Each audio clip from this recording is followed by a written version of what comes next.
Chères sœurs, chers frères, chers parents de Côte d'Ivoire, depuis plus de 2 mois, notre pays est confronté à la grave crise sanitaire liée à la pandémie de la Covid-19. Je voudrais d'emblée féliciter une fois de plus toutes celles et ceux qui œuvrent au quotidien pour nous éviter la catastrophe sanitaire que nous craignons tous.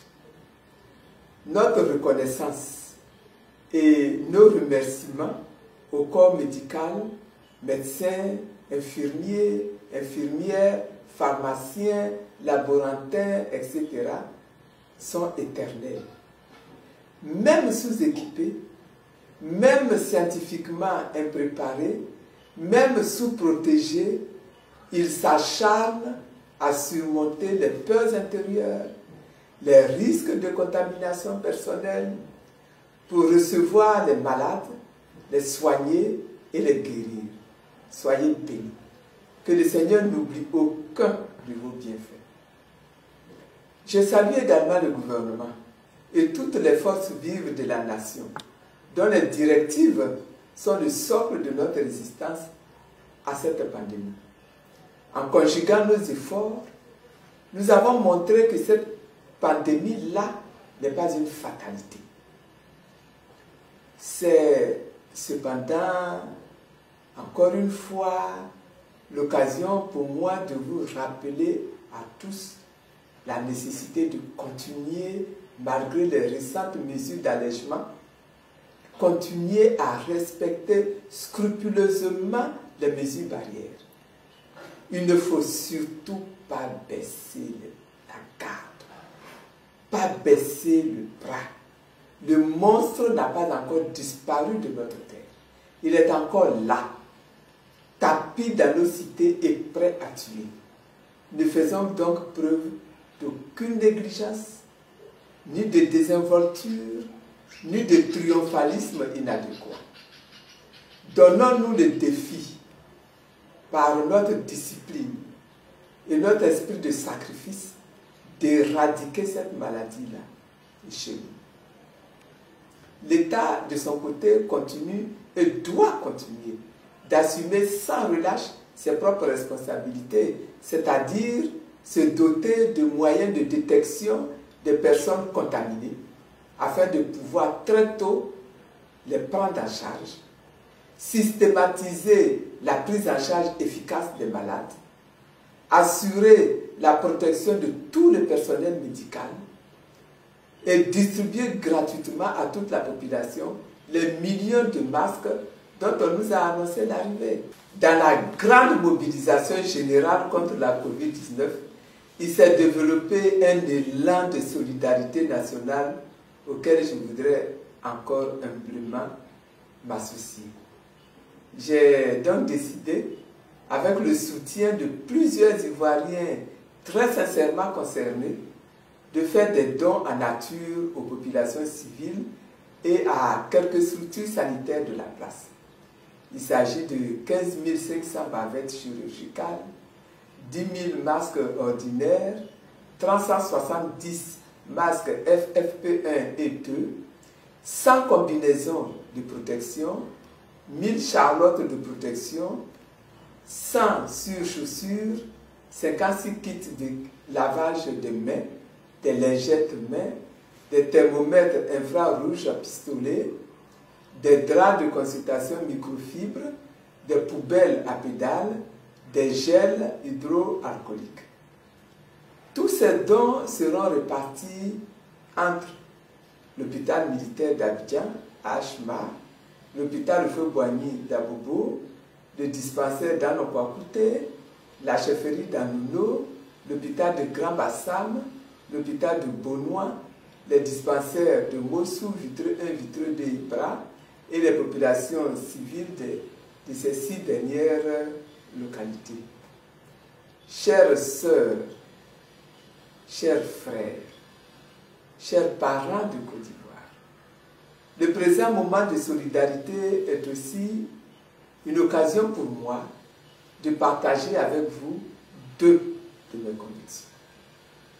Ma première conviction est que la pandémie de la COVID-19 est certes une grande épreuve de dimension mondiale, mais nous devons surtout y percevoir l'opportunité offerte aux Ivoiriens et aux Africains de trouver dans leurs ressources propres des solutions locales à cette pandémie et à toutes les autres crises qui peuvent survenir.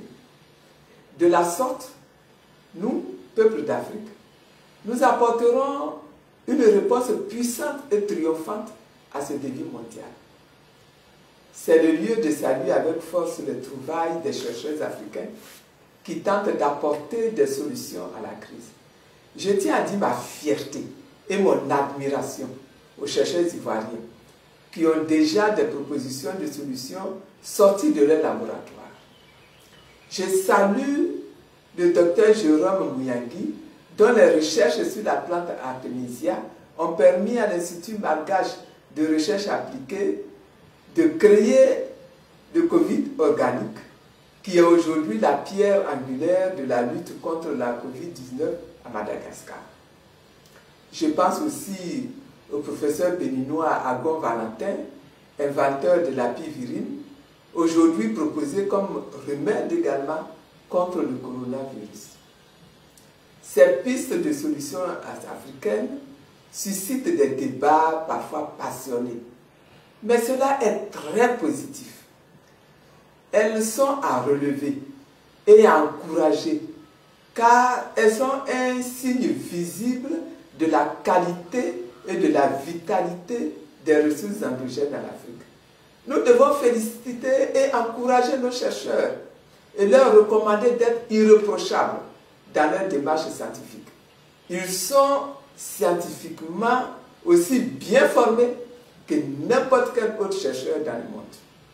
Nous devons en Afrique manifester une volonté politique plus forte, accorder à la recherche locale de plus grands moyens, en promouvoir, soutenir et même défendre les résultats. À ce propos, le président malgache, Andry Rajoelina, qui s'est battu aux côtés des chercheurs de l'Institut malgache de recherche appliquée pour imposer dans son pays et au monde le Covid organique, est un bel exemple à suivre. Nous devons davantage apprendre à compter d'abord et avant tout sur nous-mêmes. Nous devons sortir de la timidité et proclamer nos solutions sans complexe et sans crainte. Moi, je reste convaincu qu'en ce qui concerne la COVID-19 ou toute autre maladie, l'Afrique est capable de produire des remèdes efficaces pour le bien du monde entier. Il nous faut aussi féliciter tous ces jeunes qui ont décidé de relever des défis que représente ce virus pour l'humanité. Ils ont tous actionné leur talent créatif. Et cela est heureux, de sorte qu'aujourd'hui, ils confectionnent des masques d'aussi grande qualité que ceux qui ne sont importés. Ils proposent des appareils utilisables par les praticiens. Ils fabriquent des instruments pour le lavage des mains. Et c'est tant mieux. C'est comme cela qu'une nation avance. Elle se lève, elle invente, elle crée, elle acquiert de l'assurance et elle s'impose. Bravo à tous. Ma deuxième conviction est que face à l'ampleur du danger que représente la COVID-19 dans le monde entier, il reste nécessaire de recourir à l'aide du Dieu Tout-Puissant. Le Dieu de notre salut, celui qui entend les cris de son peuple lorsqu'il pousse des cris, qu'il s'humilie, qu'il prie et qu'il cherche sa face. Chers frères et chères sœurs ivoiriens, vivant en Côte d'Ivoire ou à l'extérieur du pays, l'heure est arrivée d'assembler nos cœurs en un seul battement, indépendamment de nos croyances respectives, de nos dénominations, et de réclamer à grands cris la santé et la vie pour notre pays. Dans un élan commun, implorons la grâce et la faveur du Dieu Tout-Puissant sur notre nation. Implorons-le pour la guérison de toutes les personnes atteintes de cette maladie-là, la COVID-19. La protection de tous ceux qui sont en première ligne de la riposte, en particulier tous les professionnels de la santé. Les dirigeants du pays, afin que Dieu leur donne la sagesse dont ils ont besoin pour prendre des mesures pertinentes et décisives aujourd'hui, demain et après-demain. C'est notre médiation devant Dieu, combinée à nos efforts respectifs, qui nous permettront de sortir victorieux de cette menace. J'ai foi en Dieu, j'ai foi en sa puissance et en sa miséricorde. Je crois qu'avec sa grâce, nous sortirons victorieux de cette épreuve. Que Dieu bénisse la Côte d'Ivoire.